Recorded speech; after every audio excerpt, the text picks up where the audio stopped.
بسم اللہ الرحمن الرحیم ان عائشہ قالت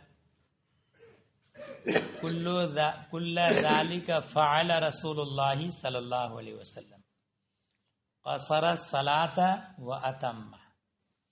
حضرت عائشہ صدیقہ رضی اللہ تعالی عنہا سے روایت ہے، انہوں نے کہا کہ سب رسول اللہ صلی اللہ تعالی علیہ وسلم نے کیا ہے کہ نماز کا قصر بھی کیا ہے اور نماز کا اتمام بھی کیا ہے۔ سفر کی حالت میں 4 رکعت والی فرض نماز 2 پڑھی ہے اور حضر کی حالت میں 4 رکعت والی 4 ہی پڑھی ہے۔ رواہ فی شرح سنہ، اس حدیث کو شرح سنہ میں روایت کیا ہے۔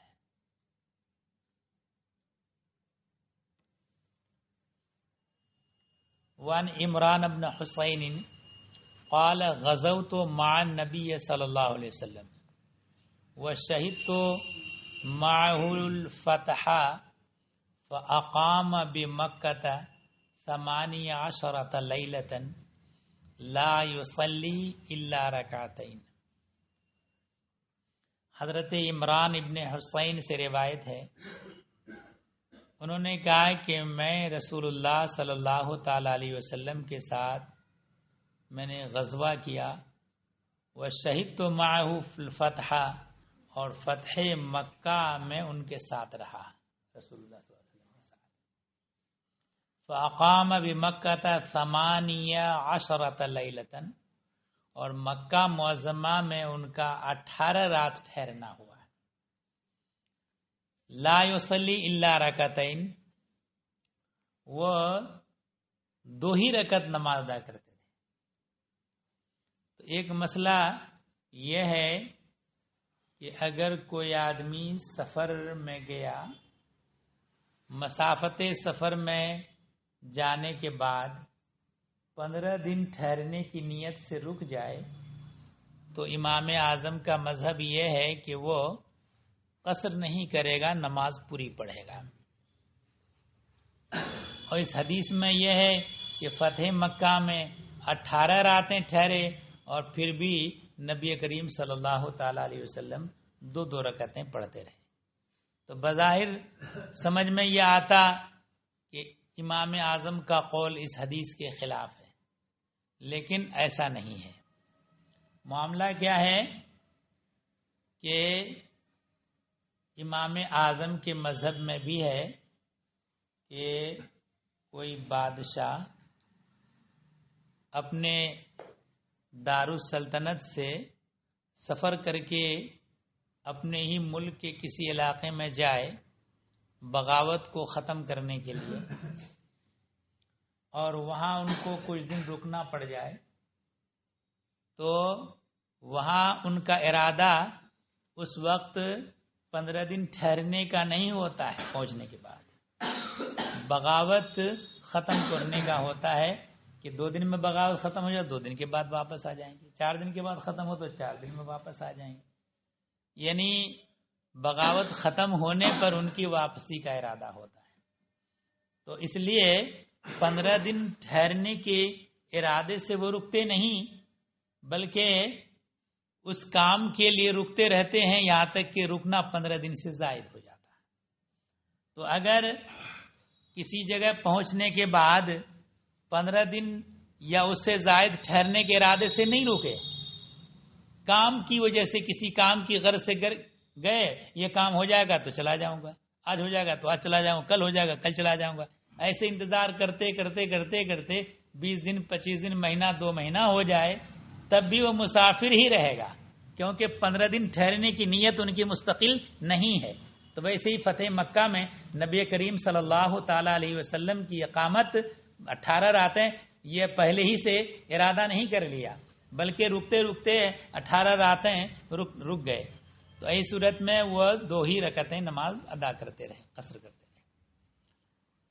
یقول یا اہل البلد صلوا 4 فإنا سفر، اور رسول اللہ صلی اللہ علیہ وسلم نے فرمایا کہ اے شہر والو تم لوگ 4 پڑھو، فإنا سفر، ہم لوگ تو مسافر ہیں۔ اس لیے ہم لوگ تو 2 ہی پڑھیں گے، تم لوگ 4 پوری کرو. تو نبی کریم صلی اللہ تعالی علیہ وسلم نے مکہ والوں کو 4 رکعتیں پڑھنے کا حکم دیا اور خود 2 رکعتیں پڑھتے رہے.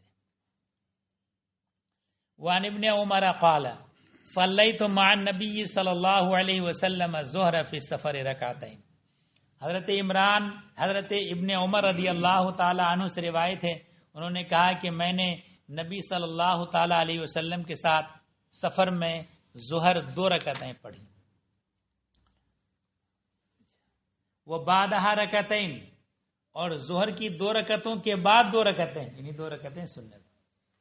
وفی روایت قال صلیت مع النبی صلی اللہ علیہ وسلم فی الحضر والسفر. انہوں نے کہا کہ میں نے رسول اللہ صلی اللہ تعالی علیہ وسلم کے ساتھ حضر میں اور سفر میں نماز پڑھی. فصلیت معه فی الحضر ظہر 4، تو میں نے رسول اللہ صلی اللہ تعالی علیہ وسلم کے ساتھ حضر میں، یعنی حضر کا مطلب سفر نہیں، اقامت کی حالت میں، ظہر 4 رکعتیں پڑھی. وہ بعدہا رکعتین، اور 4 رکعت کے بعد 2 رکعتیں جو سنت پڑھی جاتی. وصلیت معه فی السفر ظہر رکعتین، اور میں نے ان کے ساتھ سفر کی حالت میں ظہر کی نماز 2 رکعتیں پڑھی. وبعدہا رکعتین، اور پھر ان 2 رکعتوں کے بعد 2 رکعتیں. والعصر رکعتین، اور سفر کی حالت میں عصر کی نماز 2 رکعتیں پڑھی. وَلَمْ يُصَلِّ بَعْدَهَا شَيْئًا، اور رسول اللہ صلی اللہ تعالی علیہ وسلم نے عصر کی نماز کے بعد کچھ نہیں پڑھا، یعنی کوئی نفل نماز، سنت نفل نہیں. وَالْمَغْرِبَ فِي الْحَضَرِ وَالسَّفَرِ سَوَاء 3 رکعات، اور مغرب کی نماز حضر کی حالت میں اور سفر کی حالت میں یکساں، یعنی 3 رکعتیں پڑھی. تو مغرب میں اور فجر میں قصر نہیں ہے. ولا ينقص فی حضر ولا سفر، اور یہ مغرب کی نماز سفر یا حضر میں کم نہیں ہوتی. وہی وتر النہار، یہ دن کی وطر کی نماز، یعنی جیسے وطر کی نماز 3 پڑھی جاتی ہے رات میں، یہ دن میں 3 پڑھی جاتی. دن کا مطلب یہ ہے کہ بھئی دن کے رات کے شروع حصے میں، دن کے آخر میں. وہ بعدہا رکعتین، اور اس کے بعد 2 رکعتیں. رواہ ترمذی، اس حدیث کو امام ترمذی نے روایت کیا ہے. وعن معاذ بن جبل قال کان النبی صلی اللہ علیہ وسلم فی غزوۃ تبوک. حضرت معاذ بن جبل رضی اللہ تعالی عنہ سے روایت ہے، انہوں نے کہا کہ نبی صلی اللہ تعالی علیہ وسلم غزوہ تبوک میں تھے. اذا زاغت الشمس قبل ان يرتحل، جب سورج ڈھل جائے کچھ کرنے سے پہلے، یعنی سفر کرنے سے پہلے. تو جب کسی جگہ منزل میں ٹھہرے ہوئے ہوں اور سفر کرنے سے پہلے ہی سورج ڈھل جائے تو کیا کرتے؟ جمع بین الظہری والعصری، تو ظہر اور عصر کی نماز جمع کر لیتے. کیا مطلب؟ کہ جب سورج ڈھل جاتا سفر شروع کرنے سے پہلے ہی تو تھوڑا اور انتظار کر لیتے، اور ظہر کا وقت جب ختم ہونے کو ہو اور عصر کا وقت شروع ہونے کے ہو تو صورت میں ظہر کی نماز ظہر کے آخر وقت میں ادا کر لیتے، اور اس کے بعد پھر وقت ختم ہو جاتا، اس عصر کی نماز عصر کے اول وقت میں پڑھ لیتے. تو یہ جو جمع ہوتا تو عصر اور ظہر اور عصر کو جو جمع کرتے، تو اس کا یہ مطلب نہیں ہے کہ ظہر کے وقت میں دونوں نمازیں پڑھ لیا جائے. یہ امام شافعی کے مذہب میں یہ ہے کہ جب سفر کرنے کا ہو تو ظہر اور عصر ایک ساتھ ظہر کے وقت میں ادا کی جا سکتی ہے. یہ جمع تقدیم، یعنی اس طرح ظہر اور عصر کو جمع کرنا کہ عصر کی نماز کو وقت شروع ہونے سے پہلے ہی ظہر کے وقت میں ادا کر لینا. تو اس حدیث کے میں یہ ہے کہ وہ ظہر اور عصر کو جمع کر لیتے اس طور پر کہ انتظار کر کے، اور ظہر کو ظہر کے وقت میں، عصر کو عصر کے وقت میں ادا کر لیتے. تو یہ جمع حقیقی نہیں ہے بلکہ جمع سوری ہے. حقیقتاً ایک وقت میں دونوں نمازیں ادا نہیں فرمائی.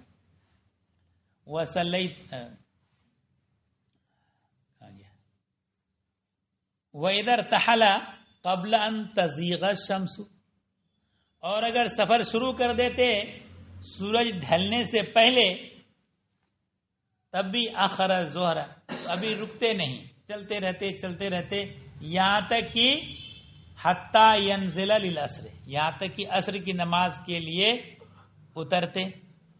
تو یعنی ظہر کا وہ ختم ہونے کو ہوتا، عصر کا وہ شروع ہونے کو، تو اس وقت اترتے اور وہ ظہر کے وقت میں ظہر کی نماز اور عصر کے وقت میں عصر کی نماز پڑھ لیتے. وفی المغرب مثل ذلك، اور مغرب کی نماز میں بھی اسی طرح کرتے، یعنی چلتے رہتے اور جب دیکھتے کہ عشاء کا وقت قریب آ گیا ہے تو پھر اس وقت اتر کر کے مغرب کی نماز مغرب کے وقت میں ادا کرتے مؤخر کر کے، اور ظہر کی نماز شروع وقت میں ادا کر لیتے. وَإِذَا غَابَتِ الشَّمْسُ قَبْلَ أَن يَرْتَحِلَ، اور اگر سورج ڈوب جاتا سفر شروع کرنے سے پہلے تو انتظار کرتے. جمع بین المغرب والعشاء، تو مغرب اور عشاء جمع کر لیتے، یعنی تھوڑا انتظار کر کے روانہ ہوتے مغرب کے وقت میں مغرب کی نماز، پھر اس کے بعد عشاء کا وقت شروع ہو جاتا تو عشاء کی نماز پڑھ لیتے. وَإِنِ ارْتَحَلَ قَبْلَ أَن تَغِيبَ الشَّمْسُ، اور اگر سفر شروع کرتے سورج ڈوبنے سے پہلے تب اخر المغرب، مغرب کو مؤخر کرتے، حتی ینزل للعشاء، یہاں تک عشاء کے لیے اترتے. ثم یجمع بینہما، پھر دونوں نمازوں کو جمع کر لیتے. رواہ ابو داؤد و ترمذی، اس حدیث کو امام ابو داؤد نے اور ترمذی نے روایت کیا. امام اعظم کے مذہب میں ظہر اور عصر کی نماز کو جمع کر کے پڑھنے کا حکم ہے حج میں. جب حج میں جائیں، اور اس زمانے میں تو وہاں نجدی امام ہیں، لیکن سنی صحیح العقیدہ امام ہو اور امام حج کی اقتداء میں نماز ادا کریں، تو اس صورت میں یہ ہے کہ ظہر ہی کے وقت میں عصر کی نماز ادا کرنا ہے. یہاں تک کہ اس طرح ملانا ہے کہ ظہر کی سنت سے پہلے ہی پڑھ لینا عصر کی نماز. لیکن مغرب اور عشاء کو تو بہرحال ملا ہی کے پڑھنا ہے، چاہے تنہا پڑھیں یا وہاں کے امام کی اقتداء. اگر سنی صحیح العقیدہ کبھی ہو، اللہ کرے تو ایسا ہو، تو سنی صحیح العقیدہ امام کے پیچھے اگر پڑھنا ہو تب بھی مغرب اور عشاء جمع کر کے عشاء ہی کے وقت میں پڑھنا ہے. اس کے علاوہ سفر وغیرہ کی حالت میں یہ جمع تقدیم جیسے عصر کی نماز ظہر کے وقت میں، اور جمع تاخیر یعنی مغرب کی نماز عشاء کے وقت میں، یہ امام اعظم کے مذہب میں نہیں ہے. البتہ اگر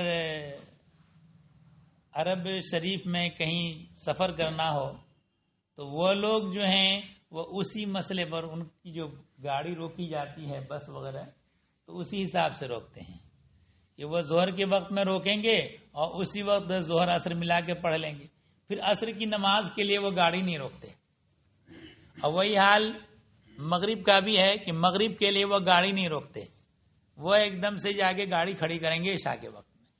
تو ایسی صورت میں مجبوری میں جو حنفی ہوں ان کو بھی ظہر عصر ملا کے پڑھنا ہوتی ہے. نماز قضا نہ ہونے دیں، بلکہ مجبوری کی شکل میں دوسرے امام کی بھی پیروی کر سکتے ہیں. لہذا روانگی سے پہلے ظہر کے وقت میں عصر کی نماز پڑھنا ہے، اور ظہر کی نماز پڑھنے سے فارغ ہونے سے پہلے ہی نیت کر لینا کہ عصر کی نماز مجھ کو اسی وقت پڑھنا ہے. یہ نہیں کہ ظہر کے وقت تو عصر کی نماز پڑھنے کی نیت نہیں تھی، بعد میں نیت کریں گے، یہ کافی نہیں ہے. ظہر کی نماز پڑھنے سے پہلے ہی یا ظہر کی نماز پوری کرنے سے پہلے ہی یہ نیت کرنا ہے کہ ہم کو عصر کی نماز اسی وقت پڑھنا ہے. اس کے بعد ظہر کی نماز کا سلام پھیرتے ہی فوراً سنت پڑھے بغیر عصر کی نماز شروع کر دینا ہے. تو یہ ہے مجبوری کی شکل میں. اور ایسے ہی مغرب اور عشاء ملا کے پڑھنا ہے کہ مغرب کی سنت پڑھنے فرض پڑھنے کے بعد فوراً عشاء کی نماز پڑھ لینا ہے، سنت بھی بعد میں پڑھنا ہے مغرب، مگر یہ مجبوری کی شکل میں ہے۔ وعن انس قال کان رسول اللہ صلی اللہ علیہ وسلم اذا سافر واراد ان يتطوع استقبل القبلة بناقته۔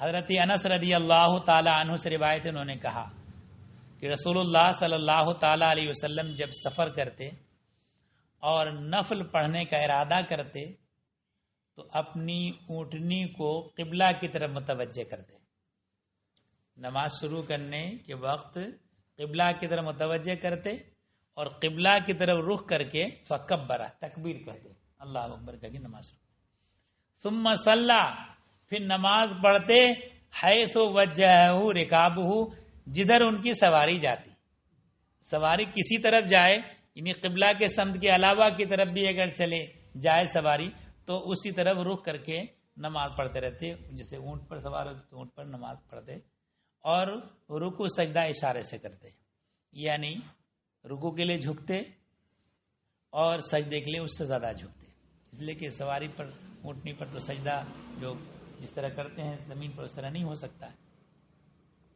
مگر ایک بات یاد رکھیے کہ چلتی سواری پر جو نماز روا ہے یہ نفل نماز، فرض اور واجب نماز چلتی ہوئی سواری پر نبی کریم صلی اللہ علیہ وسلم ادا نہیں کرتے تھے۔ وعن جابر قال بعثني رسول اللہ صلی اللہ علیہ وسلم فی حاجت فجئت وهو يصلي على راحلته نحو المشرق۔ حضرت جابر رضی اللہ تعالیٰ عنہ سے روایت انہوں نے کہا کہ رسول اللہ صلی اللہ تعالیٰ علیہ وسلم نے مجھ کو کسی حاجت میں بھیجا، فجئت، میں ان کے پاس آیا، وہ یصلی، اس حال میں کہ وہ نماز ادا کر رہے تھے اپنے راحلہ اپنے سواری پر، نحو المشرق، مشرق کی سمت میں، وَيَجْعَلُ السُّجُودَ أَخْفَضَ مِنَ الرُّكُوعِ، اور سجدے کا اشارہ کرتے، یعنی سجدہ جو کرتے اشارے سے تو وہ زیادہ جھکتے رکوع سے، رکوع میں جتنا جھکتے سجدے میں اس سے زیادہ جھکتے۔ رواہ ابو داؤد، اس حدیث کو حضرت ابو داؤد نے روایت کیا ہے۔ عن ابن عمر قال صلی رسول اللہ صلی اللہ علیہ وسلم بمنن رکعتین وابو بکر بعدہ وعمر بعد ابی بکر وعثمان صدرا من خلافتہ۔ حضرت ابن عمر رضی اللہ تعالی عنہ سے روایت ہے، انہوں نے کہا کہ رسول اللہ صلی اللہ تعالی علیہ وسلم نے منا میں 2 رکعتیں نماز ادا کی، حجۃ الوداع میں تشریف لے گئے تو 2 رکعتیں نماز ادا کی۔ اور یہ یاد رکھیے وہاں کچھ لوگ یہ تبلیغ کرتے ہیں کہ 15 دن سے زیادہ اگر ٹھہر بھی جائیں تب بھی 2 ہی رکعتیں پڑھنا ہے، حالانکہ نبی کریم صلی اللہ تعالیٰ علیہ وسلم نے جو مینا میں 2 رکعتیں پڑھی تو یہ 2 رکعتیں ادا کرنا حج کا مسئلہ نہیں ہے بلکہ یہ سفر کا مسئلہ ہے۔ نبی کریم صلی اللہ علیہ وسلم تشریف لے گئے تھے مدینہ شریف سے، اور وہاں مینا مطلب مکہ شریف میں 15 دن ٹھہرنے کا نہیں ہوا تھا، مسافرت کی حالت میں تھے، اس لیے 2 رکعتیں مینا میں ادا کی۔ تو کہا ہے کہ رسول اللہ صلی اللہ علیہ وسلم نے مینا میں 2 رکعتیں ادا کی، وہ ابو بکرین بعدہ، ان کے بعد ابو بکر صدیق رضی اللہ تعالیٰ عنہ نے 2 رکعتیں ادا کی، وہ عمر بعد ابی بکرین، اور حضرت ابو بکر کے بعد حضرت عمر نے 2 رکعتیں پڑھی، وہ عثمان و صدر من خلافت ہی، اور حضرت عثمان غنی رضی اللہ تعالیٰ عنہ اپنے دور خلافت کے شروع زمانے تقریباً 6 سال جو ہے وہ اسی طرح یعنی 2 ہی رکعتیں پڑھتے رہے۔ ثم ان عثمان صلی بعد 4، اس کے بعد حضرت عثمان رضی اللہ تعالی عنہ نے 4 رکعتیں پڑھی وہاں۔ فکان ابن عمر اذا صلی مال امام صلی 4، اور حضرت ابن عمر رضی اللہ تعالی عنہ جب امام کے پیچھے پڑھتے، مقیم امام کے پیچھے یا حضرت عثمان غنی رضی اللہ تعالیٰ عنہ کے پیچھے، تو 4 رکعتیں پڑھتے۔ وَإِذَا صَلَّاهَا وَحْدَهُ صَلَّى رَكَعَتَيْنِ، اور جب تنہا پڑھتے تو 2 رکعتیں پڑھتے۔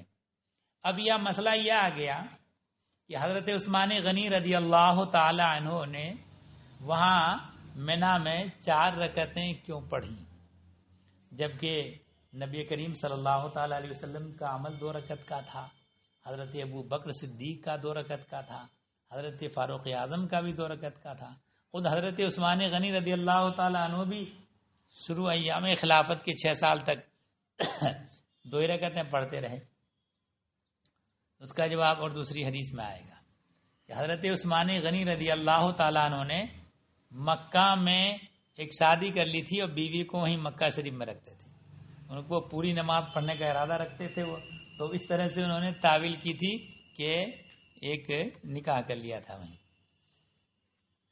وَعَنْ عَائِشَةَ رضی اللہ عنہا قالت فرضت الصلاۃ رکعتین ثم حاجر رسول اللہ صلی اللہ علیہ وسلم ففرضت 4۔ حضرت عائشہ صدیقہ رضی اللہ تعالی عنہا سے روایت، انہوں نے کہا کہ نماز 2 رکعتیں فرض ہوئیں، شروع میں 2 رکعتیں فرض ہوئیں، ثم حاجر رسول اللہ صلی اللہ علیہ وسلم، پھر رسول اللہ صلی اللہ تعالی علیہ وسلم نے ہجرت کر لیا، ففرضت 4، تو 4 فرض کر دی گئیں ہجرت کے بعد۔ وَتُرِكَتْ صَلَاةُ السَّفَرِ عَلَى الْفَرِيضَةِ الْأُولَى، اور سفر کی نماز اپنے پہلے ہی فریضہ پر باقی رکھی گئی، یعنی وہ 2 ہی باقی رکھی گئی، یہ اور باقی ہجرت کے بعد جو 4 جو نمازیں ہیں وہ 4 کر دی گئیں، جیسے ظہر، عصر اور عشاء۔ تو یہیں سے ثابت یہ ہوا کہ گویا کہ عصر کی یہ جو سفر کی حالت میں جو نماز 2 رکعتیں پڑھی جاتی ہیں وہ نماز ناقص نہیں ہے، وہ نماز کامل ہے، وہ 2 ہی رکعت فرض ہی ہے، لہذا یہ نہیں کہا جا سکتا کہ 4 پڑھ لیں تو زیادہ ثواب ملے گا اور 2 پڑھ لیں تو کم ثواب ملے گا، ایسا نہیں ہے، بلکہ 4 پڑھنے پر اور 2 پڑھنے پر اتنا ہی ثواب ملے گا جو 4 پڑھنے پر ملتا ہے۔ قال الزہری قلت لعروہ، زہری نے کہا کہ میں نے عروہ سے کہا ما بال عائشہ تتم، قال تأولت کما تأول عثمان۔ تو حضرت زہری کہتے ہیں کہ میں نے عروہ سے کہا کہ حضرت صدیقہ کا کیا حال ہے عائشہ کا کہ وہ نماز پوری کرتی ہیں سفر کی حالت میں۔ قال تأولت کما تأول عثمان، تو کہا کہ انہوں نے تعویل کر لی ہے جیسے حضرت عثمان نے تعویل کی، مگر دونوں کی تعویل کے طریقے الگ ہیں۔ حضرت عائشہ صدیقہ رضی اللہ تعالی عنہا کا مذہب یہ تھا، وہ یہ سمجھتی تھی کہ 2 رکعت پڑھنا جو ہے یہ اختیار ہے، کہ سفر کی حالت میں مسافر کو اختیار ہے کہ چاہے 2 پڑھے یا 4 پڑھے، تو اب اس اختیار کی وجہ سے وہ کہیں کہ میں 4 پڑھ لیا کرتی ہوں جب اختیار ہے، مگر امام اعظم کا مذہب یہ ہے کہ اختیار نہیں ہے بلکہ واجب ہے کہ 2 ہی پڑھیں، 4 پڑھیں گے تو وہ خلاف ورزی ہوگی شریعت کی۔ متفق علیہ، حدیث متفق علیہ۔ وعن ابن عباس قال فرض اللہ الصلاۃ علی لسان نبیکم فی الحضر 4 وفی السفر رکعتین۔ حضرت ابن عباس رضی اللہ تعالی عنہ سے روایت، انہوں نے کہا کہ اللہ تعالی نے تمہاری نبی کی زبان پر نماز فرض کی ہے، حضر کی حالت میں 4 رکعتیں اور سفر کی حالت میں 2 رکعتیں، وفی الخوف، اور خوف کی حالت میں 1 رکعت۔ خوف کی حالت میں 1 رکعت کا مطلب کیا ہوا، اور خوف کسے کہتے ہیں؟ کہ مسلمان جہاد میں گیا ہوا ہے، دشمنوں کا سامنا ہے، اور دشمنوں کی طرف سے یہ خوف ہے کہ اگر نماز پڑھنے لگے تو کہیں عین حالت نماز میں حملہ آور نہ ہو جائیں. تو ایک امام یعنی ایک جماعت کے ایک امام کی اقدام نماز پڑھنے کا طریقہ تعلیم فرمایا. فرمائے کہ اگر 4 رکعت والی نماز ہے تو امام یعنی قوم کے آدھے لوگ کر دیے جائیں گے. آدھے لوگ دشمن کے بالمقابل رہیں اور آدھے لوگ امام کی اقدام میں نماز ادا کریں. جب 2 رکعت ہو جائے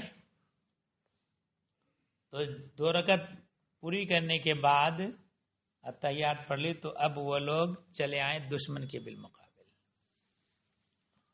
اور جو دشمن کے بالمقابل تھے وہ امام کے پیچھے، امام اتنی دیر انتظار کر لے گا قوم کے آنے کا، اور جب یہ لوگ آ جائیں تو ان کو 2 رکعت پڑھا دے گا.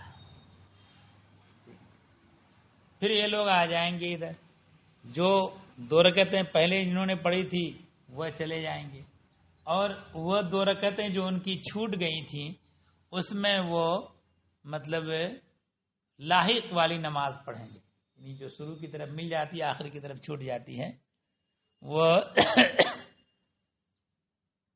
نماز ادا کریں گے اس طرح سے.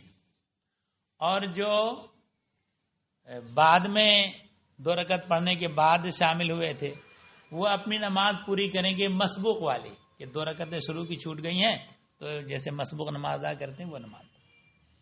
اور وہاں سے دشمن کے بالمقابل آنے پھر یہاں سے وہاں جانے، اس سے نماز ان کی فاسد نہیں ہوگی. اور اگر 2 ہی رکعت والی نماز ہے فجر کی تو اس صورت میں 1 رکعت امام کے پیچھے ادا کر لیں، پھر دشمن کے بالمقابل آ جائیں.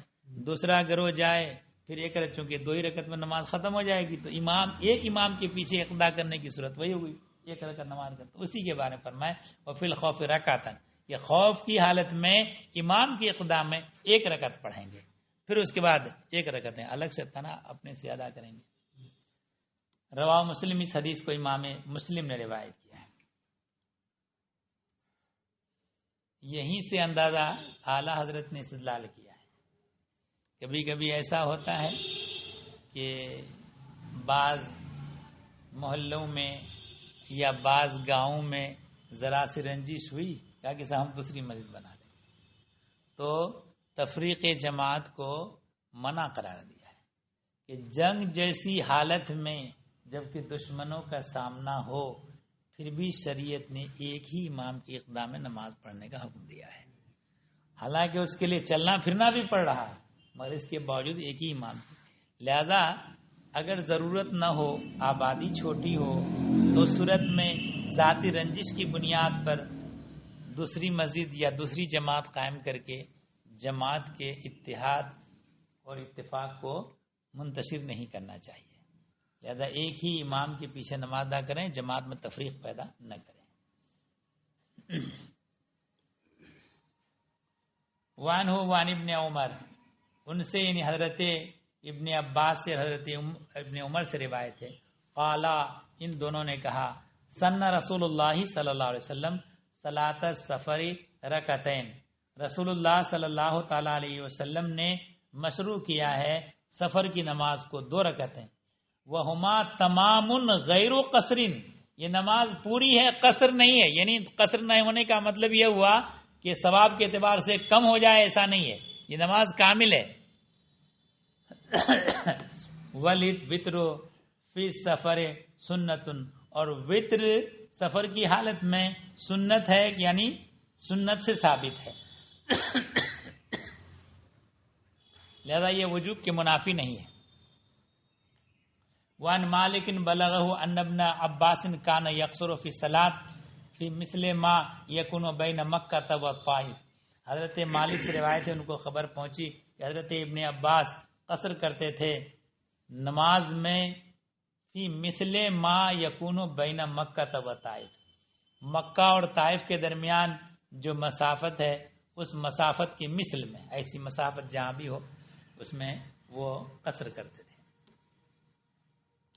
ایسے ہی مکہ اور عثفان کے درمیان جو اس جیسی مسافت جہاں ہو، اور ایسے ہی مکہ و جدہ، یعنی ہم لوگ جدہ بولتے ہیں لیکن کتاب میں لفظ جیم کے پیش کے ساتھ لکھا ہوا ہے نا، اور صرف جیم میں پیش لکھا ہوا نہیں بلکہ صاحب یہ بھی لکھ دیا ہے بے ضمیل جیم و تشدیدی دال، کہ جیم کو ضمہ دے کر پڑھنا ہے اور دال کو تشدید کے ساتھ پڑھنا ہے۔ وہوا بلد علی ساحل البحر، سمندر کے کنارے ایک شہر ہے، وہی ہے، تو آج کل اسے جدہ بولا جاتا ہے۔ اچھا، تو یہاں اس کی اتنی مسافت میں وہ پڑھا کرتے ہیں۔ وقال مالک وذالک اربعۃ برد، اور امام مالک نے کہا کہ یہ 4 برد ہے، رواہ فی الموطا، اس کو موطا نے روایت کیا ہے۔ لیکن اس حدیث کے تعلق سے تھوڑا کلام کیا گیا ہے کہ اس میں جو راوی ہیں وہ بعض راوی جو ہیں اس میں ضعیف ہیں، اس لیے کہ مکہ شریف اور جدہ کے درمیان مسافت سفر نہیں ہے۔ ایسے ہی یہ مکہ اور عثفان کے درمیان بھی مسافت سفر جو چاہیے 3 دن کی راہ وہ نہیں ہے، تو اس اعتبار سے وہاں قصر نہیں، بلکہ 3 دن کی مسافت کے ارادے سے آدمی جائے تو اس میں قصر۔ وعن البراء قال صحبت رسول اللہ صلی اللہ علیہ وسلم 18 سفرا، حضرت براء سے روایت انہوں نے کہا کہ میں رسول اللہ صلی اللہ تعالی علیہ وسلم کی صحبت میں رہا 18 سفرا، 18 سفروں میں، 18 سفروں میں ان کی صحبت میں رہا۔ فما رأیتہ ترک رکعتین اذا زاغت الشمس قبل الظہر، تو میں نے کبھی نہیں دیکھا کہ رسول اللہ صلی اللہ علیہ وسلم نے 2 رکعتیں چھوڑی ہوں جبکہ سورج ڈھل جائے ظہر سے پہلے۔ تو یہ کون سی 2 رکعتیں تھیں؟ تو تحیۃ الوضو، کہ وضو کرنے کے بعد ظہر کی فرض نماز سے پہلے نبی کریم صلی اللہ علیہ وسلم نے کبھی سفر کی حالت میں ان 2 رکعتوں کو چھوڑتے ہوئے نہیں دیکھا۔ رواہ ابو داؤد و ترمذی، اس حدیث کو امام ابو داؤد نے ترمذی نے روایت کیا، وقال ھذا حدیث غریب، حدیث غریب ہے، ایک حدیث اور مختصر سے۔ وَنَافِعٍ قال ان عبد اللہ ابن عمر کان یربنہ عبید اللہ یتنفل فی السفر فلا ينکر علیہ، حضرت نافع سے روایت ہے، یہ نافع حضرت عبداللہ ابن عمر کے غلام تھے، تو کہا کہ انہوں نے کہ عبداللہ ابن عمر کان یرا ابنہ، وہ اپنے بیٹے عبید اللہ کو دیکھتے سفر میں نفل پڑھتے ہوئے، فلا ينکر علیہ، تو ان کے اوپر انکار نہیں کرتے، منع نہیں کرتے۔